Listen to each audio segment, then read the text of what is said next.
capítulo 2, de 1 a 12. Dias depois entrou Jesus de novo em Cafarnaum e logo correu que ele estava em casa.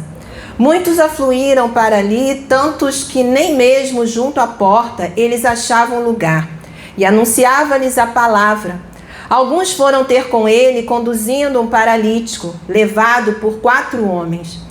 E não podendo aproximar-se dele por causa da multidão, descobriram o eirado no ponto correspondente ao em que ele estava e, fazendo uma abertura, baixaram o leito em que jazia o doente. Vendo-lhes a fé, Jesus disse ao paralítico: Filho, os teus pecados estão perdoados.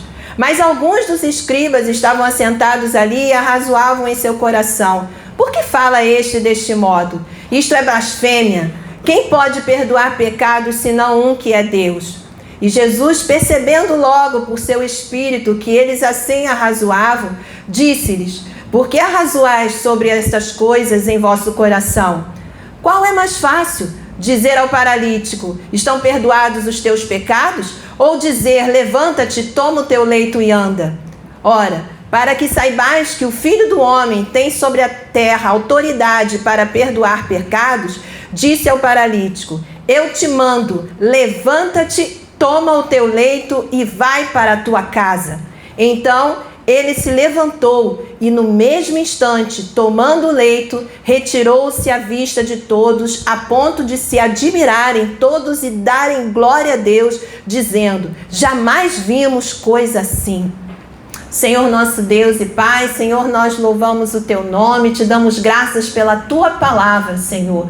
A Tua palavra que é viva e eficaz, poderosa, mais penetrante do que uma espada de 2 gumes, que divide alma e espírito, Senhor. Ó Deus, louvamos o Teu nome pela Tua palavra e pedimos, Senhor, que nessa noite o Senhor venha falar conosco através dela, que a nossa fé seja fortalecida através de ouvir a Tua palavra nessa noite, que o Teu Espírito Santo possa agir e operar, se manifestar no nosso meio nessa noite aqui, Pai, no nome do Senhor Jesus. E desde já, Senhor, nós repreendemos toda interferência das trevas, toda interferência do mal agora, no nome de Jesus, nós neutralizamos, nós amarramos agora, no nome do Senhor Jesus, e que as mentes e os corações sejam abertos para entender, para compreender, para receber a Tua palavra, no nome do Senhor Jesus que nós oramos. Amém.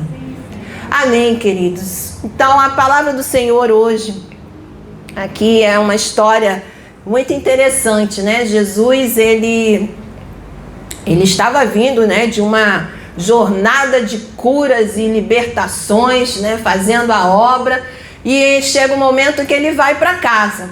E quando ele chega em casa, o texto diz aqui que uma multidão vai atrás. É claro que aqui são muitas pessoas, né? Muitas pessoas foram até a casa onde Jesus estava, com o objetivo de ouvir os ensinamentos de Jesus e, claro, né, de serem alcançadas, porque onde Jesus passava, algo maravilhoso acontecia, né? Seja ensinamento, seja milagre, era impossível Jesus estar num lugar e alguma coisa extraordinária não acontecer, né? Então você já pode começar a pensar nisso, né? Você está na casa do Pai. E se Jesus está aqui, algo extraordinário pode acontecer na sua vida, né? Porque aonde Deus está, algo bom acontece. E se há fé, com certeza vai acontecer. E o texto diz aqui que a casa estava tão cheia, né? É interessante que Jesus chegou em casa, ele poderia ter falado: não, agora eu vim para descansar, vocês vêm outra hora, eu vim de uma jornada, uma cruzada evangelística, estou cansado, né? Você acha que Jesus não se cansava? Jesus ficava cansado, porque ele veio na terra como homem, né? Tem até a história lá da tempestade, né? Quando assolou o barco, onde diz o texto que Jesus estava cansado, então ele foi dormir, né? Então Jesus, ele também cansava quando ele estava aqui na terra. Então ele foi para casa, mas uma multidão, né, de pessoas descobriu que ele estava em casa e, claro, né, foi rapidinho. Se morava ali perto, ficou sabendo, falei assim, agora que a gente vai para lá. E diz o texto aqui, né, que Jesus, né, muitos afluíram para ali, verso 2, tantos que nem mesmo junto à porta eles achavam lugar, e anunciava-lhes a palavra, né? Nem na porta, aquela coisa de você já foi em alguma reunião que está lotado de gente, e aí você fica tentando achar um espaço para você olhar assim, né? Mas tem gente na porta, tem gente na janela, tem gente em tudo quanto é lugar, né? Você não consegue, né, ter uma visão, né? Era essa situação. E o texto fala que 4 homens vieram carregando provavelmente uma maca, né? Uma cama. A Bíblia fala aqui, né, que eles estavam carregando um paralítico. Paralítico é uma pessoa que não tem os movimentos dos membros inferiores, não mexe, não anda. Diferente do coxo, né? O coxo é diferente do paralítico. O coxo é aquela pessoa que, né, ela tem um problema, mas ela consegue ainda se firmar em um pé, em alguma coisa, e vai andando. Agora, o paralítico é aquele tipo tetraplégico, né? Tipo aquela pessoa que não mexe nada, não anda. Ela depende do favor de uma pessoa. E naquela época não tinha cadeira de roda, né, gente? Então, era mais difícil. Imagina a situação do deficiente físico. Como é que era na época de Jesus? Era totalmente dependente das pessoas, né? Porque não tinha cadeira de roda, não tinha, né, toda a infraestrutura que hoje a gente vê, né, para poder ajudar essas pessoas. Então, diz aqui que 4 homens levaram esse paralítico até, ficaram sabendo que Jesus estava em casa. Opa, essa é a oportunidade. Vamos até a casa onde Jesus está e vamos pedir para Jesus estender a mão e curar você desse problema, porque Jesus tem poder para curar, né? Aqui a gente pode imaginar isso, né? O texto não fala isso, mas a gente imagina, né? A gente pode imaginar. Então, eles foram até lá, mas quando eles chegaram na casa, a casa estava lotada. Eu me lembrei aqui que uma vez eu fui numa cruzada evangelística, assisti ali no Rio Centro. Eu fui assistir quando o Benny Hinn veio a primeira vez no Brasil. Eu estava grávida da Priscila de 6 meses. E eu cheguei no Rio Centro, fui com a minha irmã, e a gente estava naquela expectativa, né? Porque era um homem de Deus muito usado por Deus, com muitos milagres. E aí quando a gente chegou, tinha tanta gente, que a gente não conseguiu ficar dentro do salão principal. Aí eles montaram um telão do lado de fora e a gente ficou no telão. Então, você imagina uma situação dessa, né? A casa estava cheia e eles chegaram com o paralítico, estavam cheios de confiança, cheios de fé e não tinha como entrar. Porque você imagina, você acha que o pessoal ia dar vaga para entrar? Sinto muito, meu filho, aqui é quem chegou primeiro. Então, você chegou atrasado. Vai lá para Jericó, vai para outro lugar aí quando ele for. Mas aqui não vai ter vez não. Aqui é ruim de eu te dar vaga, hein? Entra na fila. Entra na fila. Mas eu não vou sair daqui de jeito nenhum.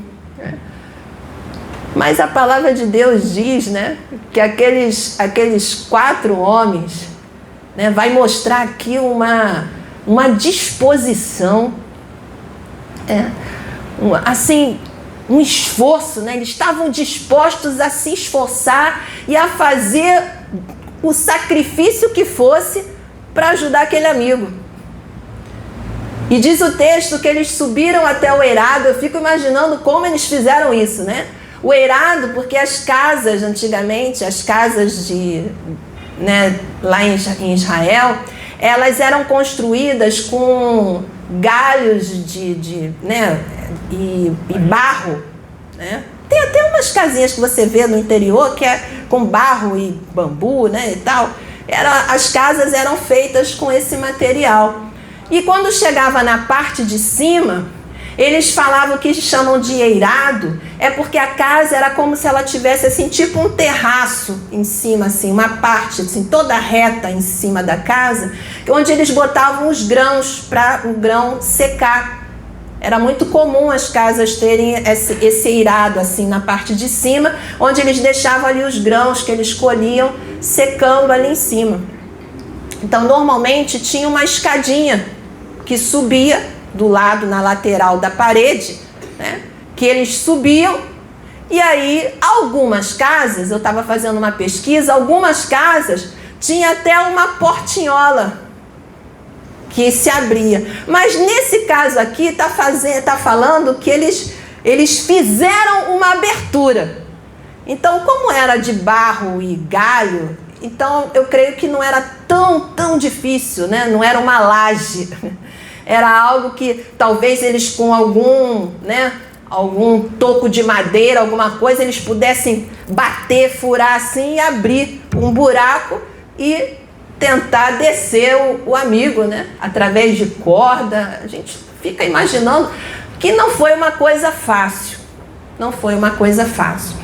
Então, a primeira coisa que eu paro e penso aqui é que, diante da dificuldade, eles não desistiram.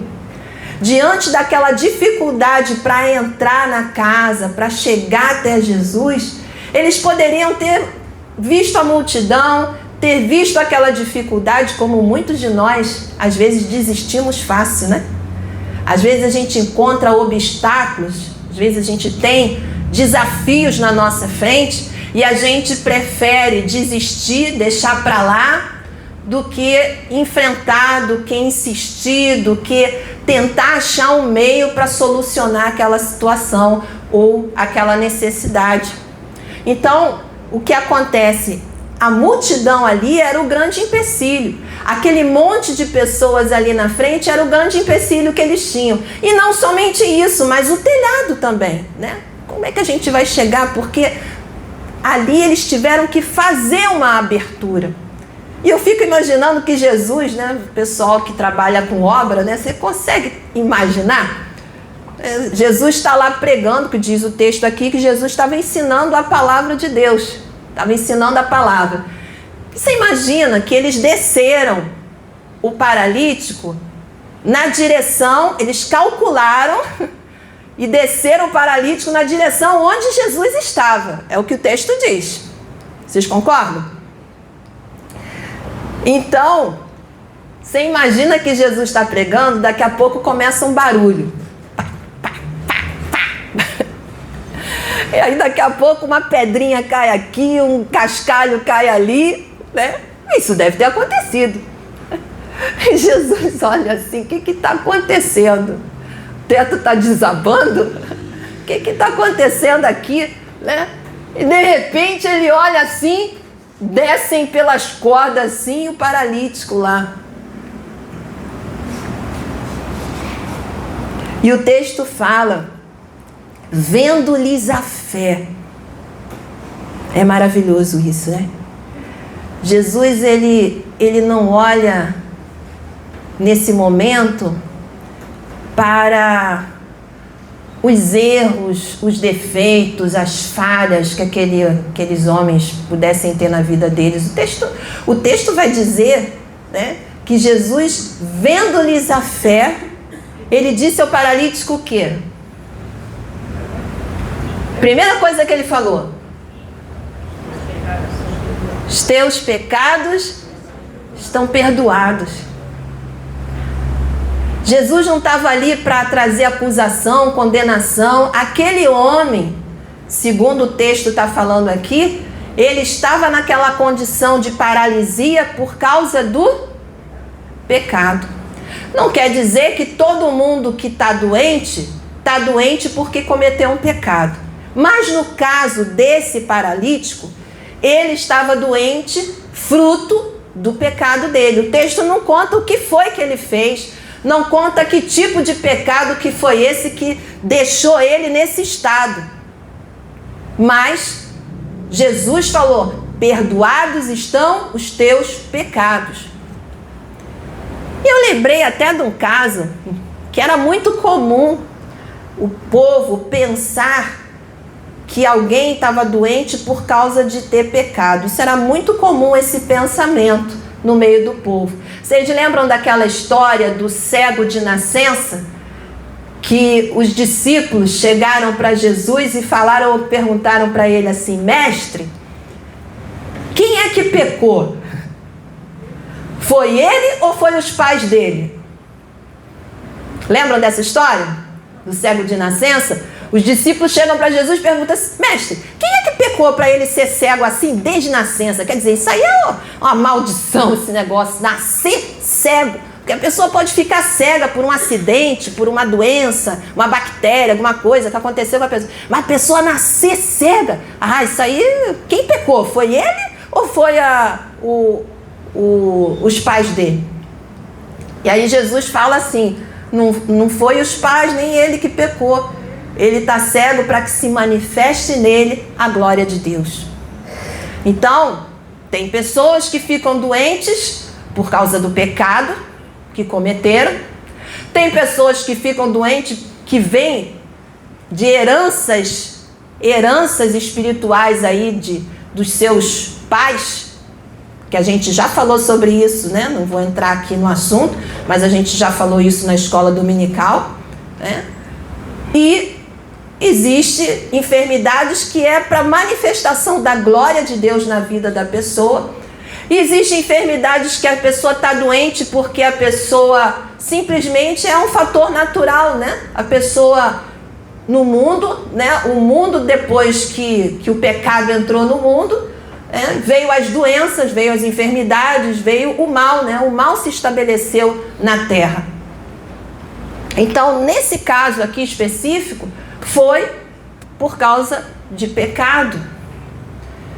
Quando a gente fala, né, de heranças espirituais, lembram sempre dos 10 mandamentos. Lembram dos 10 mandamentos?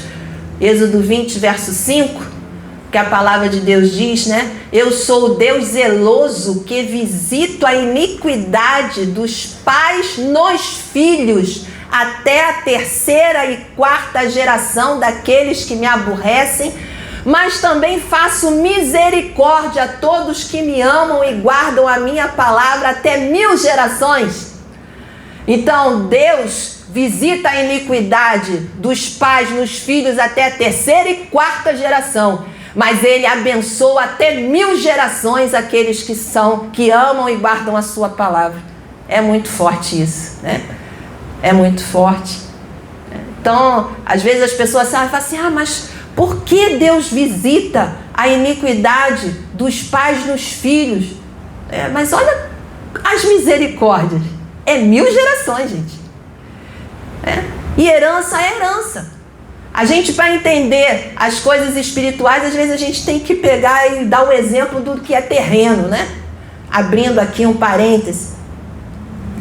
Então, um filho que não presta, um pai tem 2 filhos que não prestam, não valem nada. O pai é um homem honesto, o pai é um homem trabalhador, que ficou rico, ganhou muito dinheiro através do suor do seu trabalho, através do seu esforço. Quando ele morre, a herança vai para quem?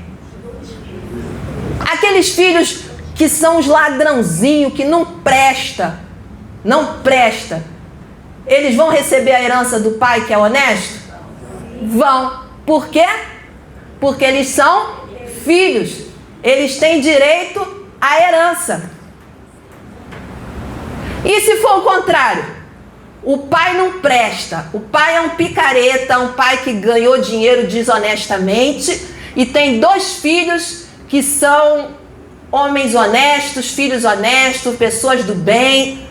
Quando esse pai que não presta, ladrão, que roubou, ganhou dinheiro de maneira desonesta, ele morre, o dinheiro que ele ganhou vai para quem? Vai para os filhos. Vai para os filhos. É herança. É herança. Eu estou falando isso para você entender. No mundo espiritual também acontece isso. É o mesmo princípio. Só que, quando se refere ao mal, é terceira e quarta geração somente. Filhos e netos, né? Agora, para a bênção, é até 1000 gerações. Quer dizer, se você anda na presença de Deus, ama a Deus e guarda a palavra de Deus no seu coração, 1000 gerações. Você tá aí reservando para 1000 gerações bênçãos. Você já pensou nisso? Você já pensou na responsabilidade que nós temos de viver uma vida aos pés do Senhor? Porque não é só para você, não. Você é abençoado e você vai deixar bênção para toda uma geração. Para toda uma geração, porque 1000 gerações é muita coisa. E Deus vela em cumprir a sua palavra. Deus vela em cumprir. Voltando aqui para o texto. Havia uma multidão, havia uma porta que estava ali cheia de gente, havia um telhado, mas eles não viram aquilo como empecilho. E quantas vezes a gente passa por situações na nossa vida de necessidade, de uma bênção, de uma cura. E aí a gente pede a bênção a Deus, mas aquilo não chega na hora que a gente quer. A resposta não vem na hora que a gente espera. Surgem impedimentos, surgem barreiras. E a gente desiste tão facilmente. A gente esmorece tão facilmente na nossa fé. A gente desiste tão facilmente de buscar. Vai ver que Deus não quer. Vai ver que não é a vontade de Deus. E aí eu olho para esse texto aqui e eu vejo 4 homens, ou melhor 5, né, com o paralítico 5, que não deixaram nada impedi-los de crer, de confiar, de que eles iam receber a bênção, de que eles iam obter a resposta, de que eles iam obter a cura, de que eles iam sair dali com a vitória que eles foram buscar. Eu me lembro uma vez, eu fui num culto, isso tem muitos anos atrás, eu fui num culto, eu estava nova na obra de renovação espiritual, e surgiu um caroço no meu corpo, e eu estava com muito medo naquela época. Eu tinha meus 17 anos. Eu estava com muito medo daquele caroço ser alguma coisa maligna. E eu orei em casa, eu pedi a Deus, eu falei assim: Deus, estende as tuas mãos para me curar, para tirar sumir com esse caroço do meu corpo. E fui para o culto. E quando cheguei lá naquele culto, pensa num culto que aconteceu tudo quanto é tipo de cura. Muita gente sendo curada. E o pastor teve louvor, o pastor pregou. Depois que o pastor pregou, ele saiu orando, Deus foi dando palavra para ele. Eu fui vendo várias pessoas foram curadas naquele culto. E aí quando ele terminou de orar pelas pessoas, ele falou assim: agora nós vamos terminar o culto. Quando ele falou vamos terminar o culto, eu pensei: não, o culto não pode terminar agora. Eu ainda não fui curada. E eu tenho certeza que eu vou sair daqui curada. Hoje eu vou sair curada daqui. Não, o culto não pode. Eu pensando, o culto não pode terminar. Senhor, lembra-te de mim, Senhor. Lembra-te de mim. E aí o pastor fez a oração para encerrar. Quando o pastor terminou de orar para encerrar o culto, ele falou assim: espera aí um pouquinho. Deus está me falando que tem uma pessoa aqui que está com um caroço no corpo. E essa pessoa está aqui crendo. Deus vai curar essa pessoa. Quem é essa pessoa? E na hora eu levantei a mão assim alto. Vem aqui, e eu recebi a oração. Quando eu cheguei em casa, pergunta para mim, o caroço estava lá? Não estava. Eu fui curada naquele dia. Naquele dia. Eu saí curada daquele mal. O caroço desapareceu. O nosso Deus, ele não mudou. O Jesus que curou aquele paralítico é o mesmo Jesus que está aqui hoje. que quer curar as nossas vidas, que quer estender as mãos de misericórdia sobre nós.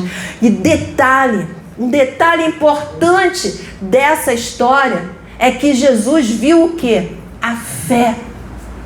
Jesus olhou e viu a fé no coração daquelas pessoas. Hoje em dia, devido a tantas coisas que a gente tem visto no meio do povo de Deus, o povo está assim meio que incrédulo. O povo vem para a casa do Senhor, já não vem com essa expectativa de receber, de ver a manifestação do poder de Deus. E o que Jesus ele observa, o que ele vê, o que ele procura no coração das pessoas é a fé. A Bíblia diz, né, a gente já repetiu isso aqui um monte de vezes, né? Sem fé é impossível agradar a Deus. A fé é a certeza, é convicção daquilo que eu não estou vendo, mas eu creio. Aqui esse texto mostra a compaixão de Jesus. Veja que as barreiras não pararam no teto, não pararam na multidão, não. Ainda continuou tendo empecilhos e barreiras para tentar impedir a bênção de chegar até aquele homem. Qual foi o impedimento que apareceu depois? Foram aqueles religiosos da época, aqueles escribas, que eles poderiam estar ali e falar assim, poxa, que fé, que aquele rapaz ali se esforçou, aqueles rapazes para vir, eram para eles, eram os religiosos, conhecedores das escrituras, eram para eles estarem ali com uma expectativa, era para eles estarem ali felizes, porque tinha alguém que estava crendo. Mas eles falaram assim, quem é você para poder perdoar pecados, né? Eles estavam pensando. E aí Jesus, como Jesus é 100% homem, 100% Deus, Jesus conhecia, sabia o que eles estavam pensando. Aqui se manifestou a onisciência de Jesus, né? Ele não estava limitado. Ele estava aqui 100% Deus aqui também, poderoso, que conhece os pensamentos, conhece o que você está pensando agora. Você já parou para pensar nisso?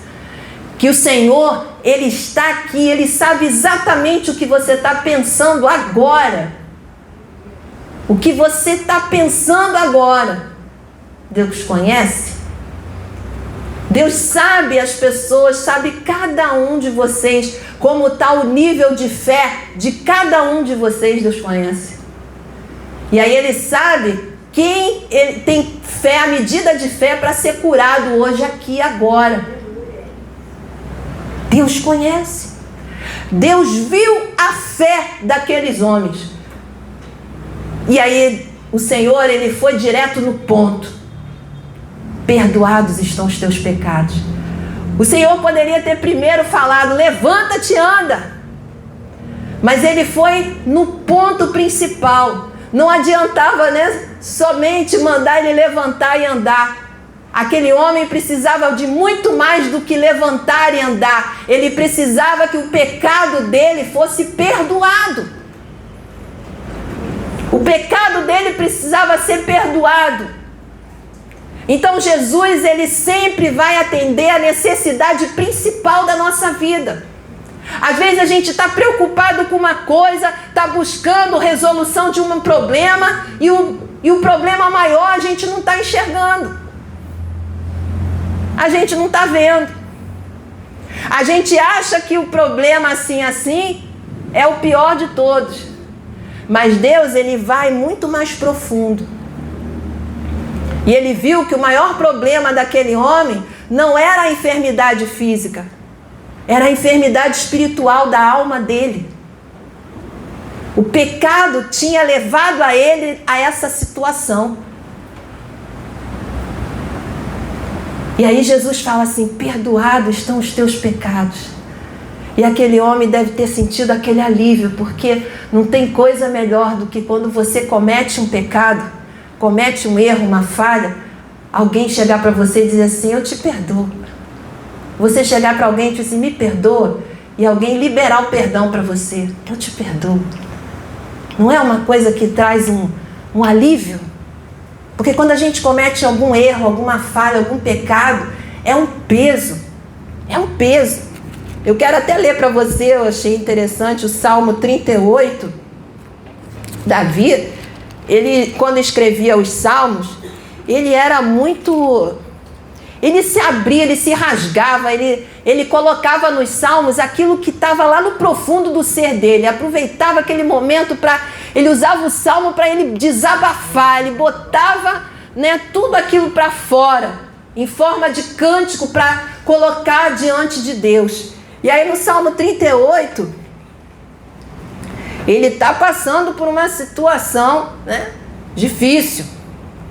E ele fala assim no verso 3: não há parte sã na minha carne, por causa da tua indignação. Não há saúde nos meus ossos, por causa do meu pecado. Pois já se elevam acima da minha cabeça as minhas iniquidades, como fardos pesados excedem as minhas forças. Tornam-se infectas e purulentas as minhas chagas, quer dizer, ferida. Ele estava com ferida no corpo, infectada, inflamada, por causa da minha loucura. Sinto-me encurvado e sobremodo abatido. Ando de luto o dia todo. Ardem-me os lombos e não há parte sã na minha carne. Estou aflito e muito quebrantado. Dou gemidos por efeito do desassossego do meu coração. Na tua presença, Senhor, estão os meus desejos todos e a minha ansiedade não te é oculta. E no verso 18 ele fala: confesso a minha iniquidade, suporto tristeza por causa do meu pecado.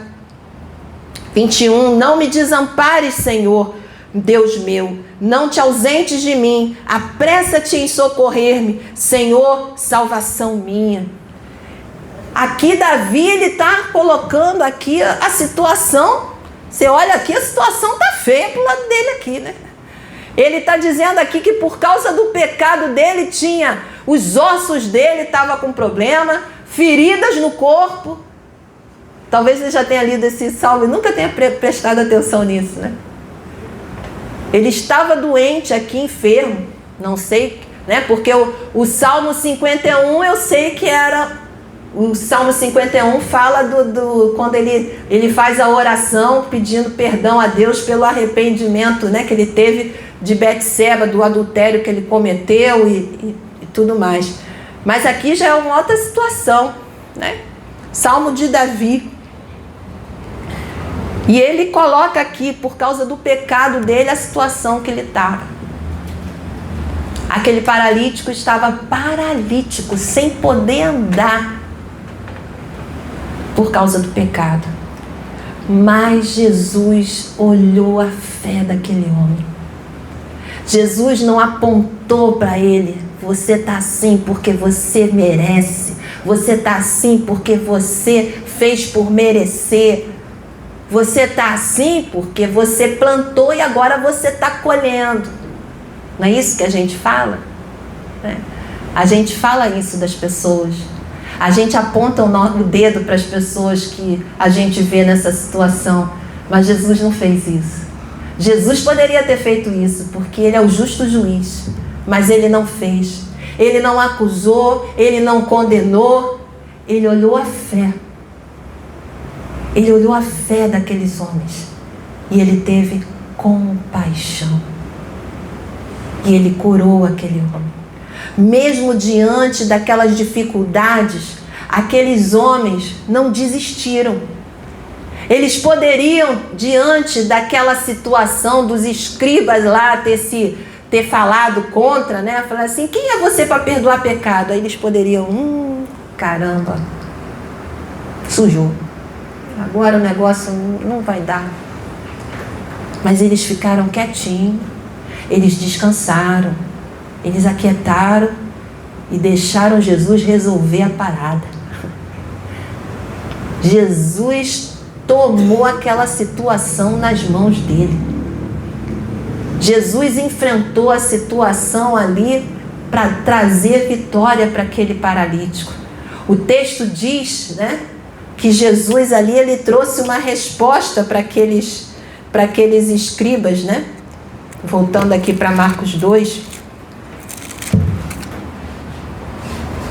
Jesus, ele disse, ao paralítico: filho, os teus pecados estão perdoados. Mas alguns dos escribas estavam assentados ali e arrazoavam no coração: quem é esse que está perdoando pecado? Ele não é Deus para perdoar, só Deus pode perdoar pecado. E Jesus, percebendo o que estava no coração deles: por que arrazoar? Qual é mais fácil? Dizer ao paralítico: estão perdoados os teus pecados? Ou dizer: levanta-te, toma o teu leito e anda? E aí o Senhor vem com uma palavra para que vocês saibam que eu tenho autoridade para fazer o que eu estou fazendo. Eu vou mandar agora: levanta-te e anda. E o texto diz que aquele homem levantou e andou. Toma o teu leito e vai para a tua casa. Aleluia. Você imagina aquele paralítico? Eu não quero nem saber o que esses escribas vão falar. Porque era, se eu não me engano, deixa eu ver aqui. O texto não diz, se era sábado. Não fala. Mas aquele homem não queria saber das críticas, das falas daqueles homens. Ele levanta, ele obedece à ordem de Jesus. A ordem de Jesus foi: levanta-te e anda. Os teus pecados estão perdoados. Não importa o que os outros estão falando, não importa a opinião dos outros, não importa o que o diabo falou que ia fazer, deixar de fazer na tua vida. Eu estou te dizendo: levanta e anda. E aquele paralítico, diante da palavra do Senhor, ele obedece, ele toma uma posição, ele continua com fé. Eu imagino que os amigos dele devem ter falado: levanta, vai, obedece, faz o que ele está mandando, faz. Como é bom quando a gente tem pessoas de fé do nosso lado nessa hora, Quando a gente está passando por uma luta, quando a gente está passando por uma enfermidade, tem aqueles que falam assim: olha, eu conheci uma pessoa, Sempre tem alguém que fala assim: eu conheci uma pessoa que teve esse problema aí e morreu. Gente, é impressionante. Às vezes a pessoa fala no automático: e eu conheci uma pessoa aí que foi parar no hospital, que não sei o quê. Mas como é bom! Ai, como é bom quando você está passando por uma luta, quando você está passando por uma enfermidade, que chega alguém do teu lado e fala assim: você vai vencer, confia em Jesus, Ele vai te curar, Ele vai alcançar a tua vida, você vai receber a bênção. Continua crendo, continua confiando. Vamos orar todo dia junto até ver a resposta, até ver os sinais do poder de Deus acontecer na tua vida. Mergulha uma, mergulha duas, mergulha 3, 7 vezes, mas você não desiste. Como é bom quando a gente tem alguém do nosso lado que nos incentiva, que nos encoraja. Foi o que esses amigos fizeram. Nós vamos levar você lá, vamos levar você até a casa. E não vai ser multidão nem telhado, nada que vai nos impedir. Nós vamos subir, nós vamos colocar você diante de Jesus. E quando Jesus te ver, Ele vai te curar. Que amigos! Seja um amigo assim. Traga um amigo para a casa do Senhor. Não importa se tem empecilhos, barreiras no coração dele, às vezes tem. E você pode ser esse instrumento na mão de Deus para encorajá-lo. Eu fui crendo. Eu fui com a minha irmã, eu me lembro disso. Era um culto de segunda-feira na Igreja Nova Peniel, lá na Tijuca. E eu fui, não tinha contado para minha irmã que eu estava com esse problema. Mas todas as vezes que eu vinha de Cachoeiro de Itapemirim para cá para o Rio e participava, ia nos cultos na igreja com ela, ela sempre me contava: vamos lá, porque Jesus está operando, é muito, você vai ver, é muito milagre. É muito milagre. Você acha que Jesus mudou? Não. Quem mudou foi os homens. Quem mudou fomos nós, que temos colocado interrogações, que temos colocado dúvida no nosso coração. E aonde tem dúvida, não tem milagre. Os milagres só acontecem aonde tem fé. Aonde tem fé. Todos os milagres que Jesus realizou, grande parte deles, não vou dizer todos, mas grande parte dos milagres que Jesus realizou, ele dizia: tua fé te salvou. A tua fé te salvou. Quando aquela mulher, lembram da mulher Cirofenícia? Aquela mulher que chegou e estava ali na beirada da mesa onde Jesus estava sentado. Jesus falou assim: olha, a comida é para os filhos, não é para os cachorrinhos. Porque ela não era judia, ela era de uma outra nação. Jesus estava testando ela. E ela diz: mas os cachorrinhos comem das migalhas dos seus senhores. Jesus falou que é grande a tua fé. Grande a tua fé. Para aquele centurião, o centurião falou assim: mestre, o meu criado está morrendo lá. Está paralítico em cima da cama lá da minha casa. Está passando muito mal. E aí Jesus falou: eu vou lá para curá-lo. Não precisa. Basta somente uma palavra tua de ordem. Se o Senhor falar aqui, o meu servo lá vai ser curado. Jesus olha e fala assim: nunca vi tamanha fé em todo Israel. Nunca vi ninguém com tanta fé assim. Seja conforme a tua fé. E diz a palavra que quando aquele centurião chegou lá na casa, o que ele viu? O servo curado. Uma só palavra. Não precisou nem Jesus ir até a casa. Ele creu na ordem. Ele creu na palavra que Jesus liberou. A fé realmente, como Jesus disse, uma fé como do tamanho de um grão de mostarda. Pode dizer ao monte: passa daqui para colar, e ele vai passar, né? É a fé. Sem fé é impossível agradar a Deus. Então, o inimigo, ele faz tudo para tentar macular a tua fé, enfraquecer a tua fé. Mas eu quero hoje encorajar a tua fé. Eu quero que você entenda que Deus é um Pai amoroso, que tem prazer em abençoar os seus filhos. O diabo está fazendo tudo para você duvidar disso, por causa das lutas e problemas que você tem passado, que você não viu ainda a solução. E aí a sua fé vai, enfraquecendo. Mas a Bíblia diz que a fé vem pelo ouvir e ouvir da palavra. Por isso que a gente fala sempre para vocês: vem para a casa do Senhor para ouvir a palavra. Vem para ouvir a palavra, não deixa de vir, porque a palavra, ela edifica a nossa fé. Você vai ouvindo a palavra de Deus, vai ouvindo, até que vai chegar um momento que você vai receber, que você vai estar com a medida de fé suficiente para ver o teu milagre acontecer. A fé é o combustível, a palavra é o combustível para poder a sua fé ser fortalecida. Amados, a vontade do Pai é abençoar.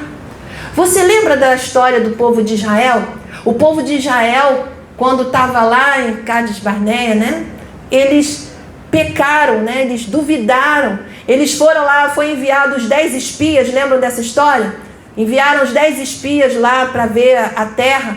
Quando eles voltaram, eles difamaram a terra, falaram assim: a terra é boa sim, mas é uma terra de gigante, a gente não tem condição, nós somos que nem uns gafanhotos, a gente não tem como vencer aquilo lá. Aí só Josué e Caleb que creram, que confiaram: não, a gente tem como vencer, o Senhor for conosco, a gente vai vencer. Não, aí, enfim, aqueles espias, a maior parte deles não acreditaram, não creram. E o que veio? Qual foi a consequência? Vocês vão peregrinar no deserto por 40 anos. Lembram disso? Lembram dessa história? Eles já estavam às portas da terra prometida. Tinham saído do Egito, atravessado o Mar Vermelho, visto todas aquelas maravilhas. Quando eles chegaram na porta da terra prometida, já estava perto. Moisés enviou lá os espias, foram a pé lá avistar a terra. Estava pertinho. Eram poucas caminhadas até chegar lá. Mas eles duvidaram. 40 anos no deserto. Mas nesses 40 anos no deserto, Você acha que a misericórdia de Deus, a compaixão de Deus sobre o povo, foi assim, não, eles vão padecer no deserto. Foi assim? O que aconteceu nesse período de 40 anos no deserto? Deus mandou maná. Deus fez sair água da rocha sobre um povo que tinha desobedecido, que tinha se rebelado. Lembra disso? O texto vai dizer que durante o dia o Senhor enviava a nuvem para proteger eles do sol, e à noite a coluna de fogo para espantar os animais selvagens, não chegarem até eles. A Bíblia também vai dizer, vai falar que a roupa deles não envelheceu, os pés não incharam, as sandálias não se desgastaram. Um povo que estava debaixo de disciplina. 40 anos vocês vão padecer no deserto. Mas o deserto com Deus, Deus está disciplinando, mas também está estendendo a mão de misericórdia e graça. No deserto, o Senhor mandou água. No deserto, o Senhor mandou cordonize. No deserto, o Senhor mandou maná. No deserto, o Senhor proveu a roupa não ficou velha, a roupa não rasgou, a sandália não desgastou, porque não dava para eles comprarem. No deserto não tem loja. Deserto não tem loja, não tem shopping, não tem mercado. Deus abençoou, Deus supriu. Então, o Deus que exerceu misericórdia e compaixão sobre um povo que estava errado, um povo que tinha desobedecido, o que você acha?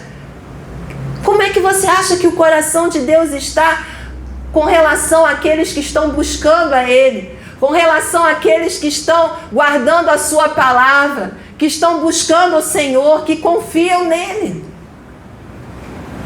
O prazer do Senhor, a alegria do Senhor é abençoar, mas o diabo procura sempre minar.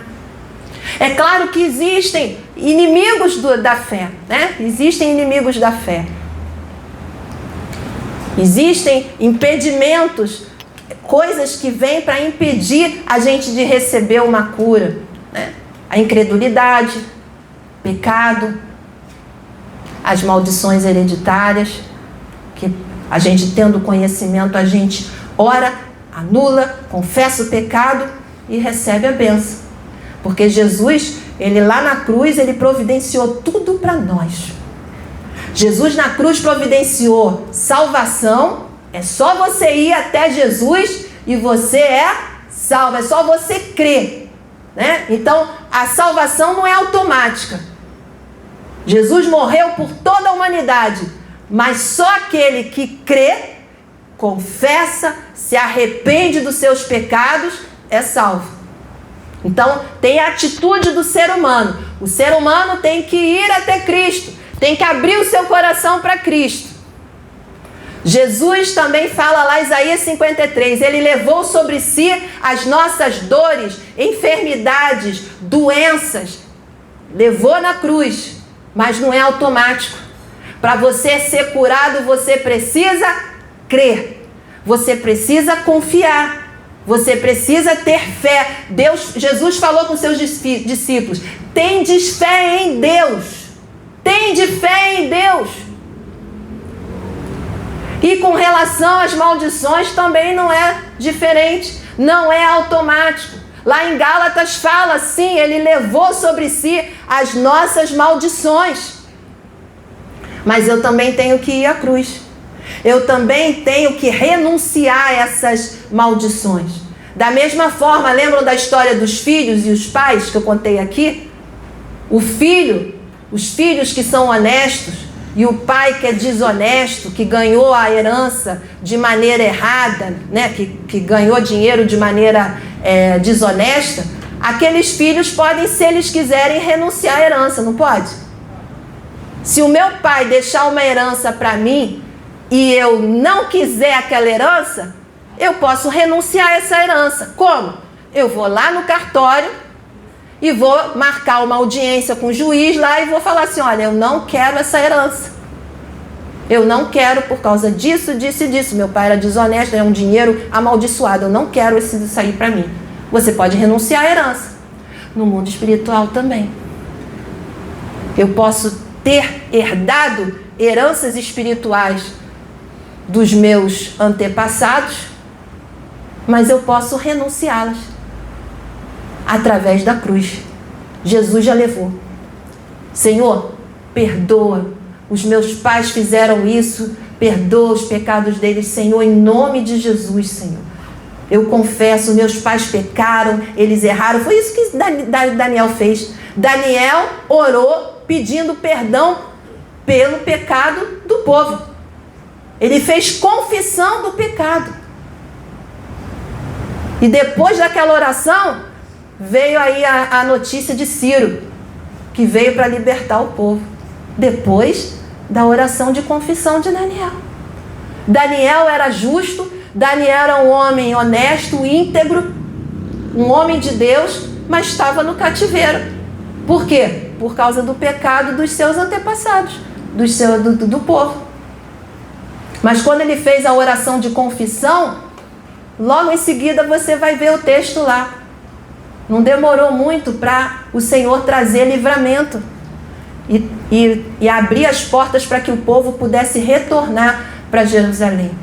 Então, amados, receba essa palavra no seu coração. Deus deseja curar, Deus deseja abençoar a sua vida. Eu não sei quais são os tipos de empecilho, de barreiras, de dificuldades que você está enfrentando na sua vida e que você vê assim que está sendo um impedimento, que está sendo difícil para você crer, para você confiar.